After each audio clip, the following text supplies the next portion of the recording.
Hello everyone, welcome you all. From today we are starting this free course for history optional, and I hope that it will help hundreds or thousands of students who aspire to become IAS officer or perhaps IPS or IFS or IRS officers, but who somehow are not able to afford the hefty fee asked for the optional subjects.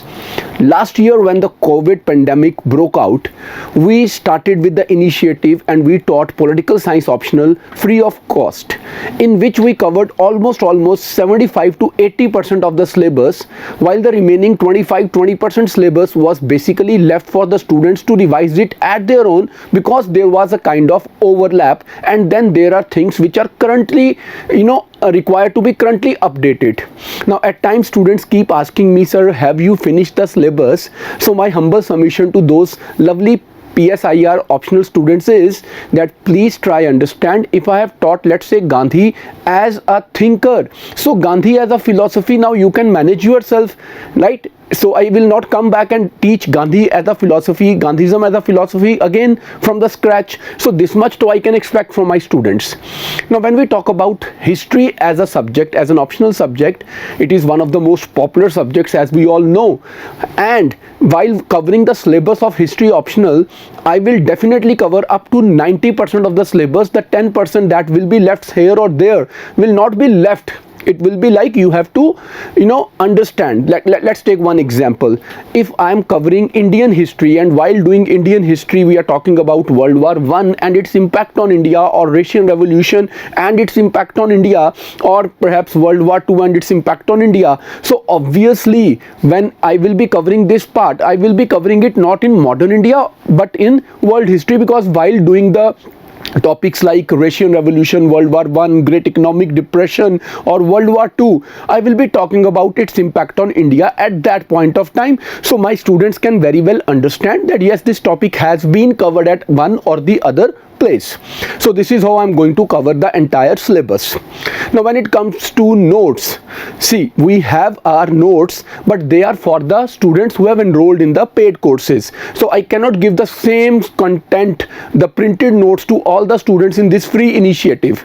But for sure, because this is an initiative which we have started at our own, so along with these lectures I will be providing you some notes, but they will not be the same notes that I have provided to my enrolled students who have paid fees for the course. And I hope this is very much a justice, that I cannot give everything free, something which others have paid for. But I will make no compromise while giving you the content in the shape of these lectures, and yes, I will also be uploading the notes. Now what I would request every one of you is to subscribe to this YouTube channel if you have not yet subscribed to it, and our YouTube channel as well as our Telegram group. The link has been given in the description. Do join it, because whatever is the content, I will be sharing it in the Telegram group itself regularly. Fine. So every day there will be a lecture. The duration of the lecture can be a longer or a shorter, like it can be 2 hours lecture, it can be 1 hour lecture, it can be 30 minutes lecture, it can even be a 3 hours lecture, depending on the topic that we pick up on a specific day. What I will try to finish the entire syllabus. This is history optional, we all know it is little lengthy, so it will take me 4.5 to 5 months to complete the entire syllabus, but keeping in mind other things. So I am at the very start telling everyone that it is going to be a 6 months kind of a program. So those who are aiming for 2023 or 2024, yes, this is for you. But if it is 2022, you can avail this, but I will not be able to complete the syllabus like in that time frame in which it will be very much beneficial for you. But yes, to the extent to which you can take benefit out of this, you are more than welcome. So friends, as we all know that when we talk about history optional, the syllabus of history optional, so there are like broadly 2 papers, paper 1, paper 2, as it is with any and every optional, and then both the papers are divided into 2 parts each, part A, part B. Part A in Indian history, paper 1 is about ancient India and part B is about medieval. Similarly, paper 2, part A is modern India and little bit of post-independence or contemporary India, and then part B is about world history. So what I've planned is I'm not going to teach from paper 1 section A. No, I will be starting with world history, and world history is very important, and it is now all the more important since it has already been incorporated in our GS part as well. But here I would recommend every student to be very careful. If you are not a history optional student, these lectures are not going to be very beneficial for you, rather they can create a trap for you. So these lectures should only be watched by the people who have their clear mindset that yes, they want to opt history as their optional subject, right? So broadly speaking, the important topics of world history paper 2 section B, it starts from enlightenment. Now I hope if you are thinking of having history as an optional, you must be knowing that unless we do the things like Renaissance and Reformation, we are not properly trained or properly placed to understand like what is enlightenment. So the first lecture that will come from the next day, today we are giving you this introduction. Tomorrow onward we will be starting with the regular class.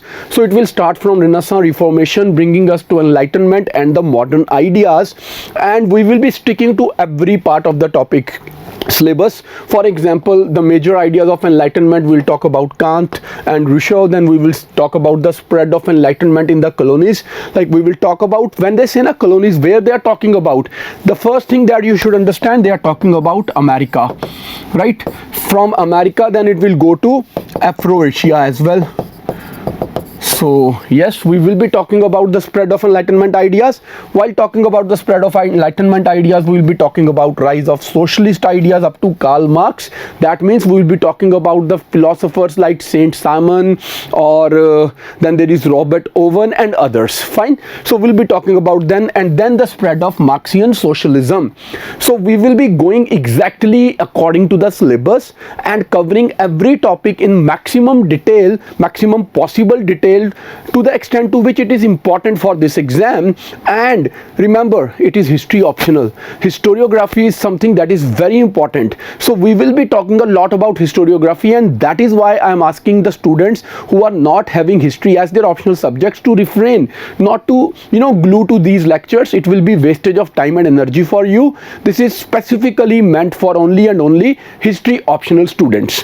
Fine. Then we have origins of modern politics. While talking about this, we'll be talking about European state system, American Revolution and Constitution, French Revolution and aftermath, then the American Civil War with reference to Abraham Lincoln and the ban on that slavery, that Civil War 1861, then the British democratic politic, where we'll be talking about the Chartist movement and other things, parliamentary reforms, free traders and Chartists. This is something which is very important, and here once again I will try to give you an example that once I've covered this here, right, now I can just give a reference while talking about the impact of Industrial Revolution or something in context of that the 1830s and 1848 revolutions, because something has already been covered here.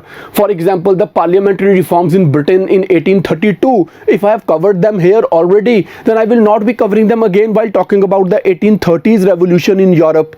But there I will give a small example or a little reference to it, but not the entire syllabus or the entire topic will be repeated again and again, right? Then we have industrialization, nation state system, where we'll be talking about the Italian and the German unification. Here again, while talking about them, we have to go back and talk about the 1830 and 1848 revolutions, which are very important. Rather, we have to go back to the times of Napoleon, and Napoleon coming and conquering the territory after defeating the Austrians. So this is something like everything is interconnected, but I cannot keep on repeating the same things and number of times. So I will again and again request everyone who will be watching these free lectures of history optional to be very careful. I will keep referring to the importance of the topics here and there, but then I will not be explaining them again and again. So you have to go forward, go backward, interlink the things yourself. This is what is required for your success, right? So nation state system, imperialism and colonialism, then revolution and counter revolution. We will be talking about the Russian revolution, the fascist and the counter revolution, then the Italian German examples, the Chinese Chinese Revolution, the World Wars, World War I, World War II, and then decolonization, right? And then unification of Europe, disintegration of USSR with the end of Cold War and the rise of US as a unipolar world power. So this is the broad syllabus that we will be covering. So for world history, I have kept 30 lectures. 30 lectures in all, starting from tomorrow, in which I will be talking about each and every component in a great detail which is required. Now, coming to few of the basic questions that will definitely come to your mind. Sir, what are the sources that we should refer to? What books we should read? And how about the test series? So, when it comes to books, see, there are many important good books. For example, there is a book by Arjun Dev sir, that old NCERT. If you are new to history as a subject, yes, you should read that book. But the problem is the book will start from World War and not before that. Fine. And then there is a good book by Norman Louis, Mastering World History. Again, a wonderfully written book, but the problem again is the same. It starts from World War I, and as we have seen, there is a lot of syllabus before World War I, so we need to have some other sources. Then there is History of Europe after Napoleon or from the times of French Revolution, and then there are so many books. For example, there is Burns and Burns History of Civilizations in 3 volumes. So what I would request all of you, instead of reading any of these books, trust me, read the notes that I will provide. That will be sufficient. That will be more than sufficient. And don't waste a lot of time reading so many sources. The sources that I will provide, the articles that I will provide, they will be suffice as far as this exam is concerned. And when it comes to now the test series, see, test series I have not yet planned, but depending on the demand as well as the possibilities with the resources that we have at our end, we will definitely try to introduce the test series. But at the very start, let me be very honest with you, test series cannot be free. If at all we will start a test series, it will be paid, but trust me again, it will be very rationally, very reasonably planned kind of a test series, so that you must not feel any undue burden, particularly the financial burden, right? So from tomorrow we will be starting these lectures, starting from where? From enlightenment, but enlightenment will be introduced through Renaissance and Reformation. Now, in case you want to read something before you sit for the class tomorrow, the class timing will every day they will be about 7 in the evening that we will upload a lecture. There will be a premiere of a lecture, and see, I genuinely want to give you the best, but I expect that decencies and moralities will be taken care of. No unnecessary comments like teach in Hindi mein padha dijiye. So we teach in English, we will be teaching in English, and please make sure that there is no nuisance here on these videos. Even if you are doing anything wrong, unethical, right, it will not discourage us from helping the students, but it will be very painful when other students will come and read those negative comments, and then they will waste their energy replying to your negative comments. I don't want anyone to waste time on negativity. So those students who are genuine, sincere, honest, dedicated to this UPSC exam, as your teacher, I ask you for a small reward for these free lectures. Let the dogs bark. Let the people write anything negative that they want. If you are truly a student of our institute, you respect this free initiative by Raj IAS, no one will ever reply to any negative comment, right? No one will ever reply to any negative comment. Yes, I will definitely appreciate, love it if you leave a positive comment on every video that you watch, to the extent to which you believe that it added value to you, to your preparation, and it had been a genuine effort on part of Raj IAS to deliver you the best possible, that too through and through free, complimentary, and as a token of love and affection for the students. Best of luck. God bless you all. See you tomorrow at 7 PM sharp. God bless you.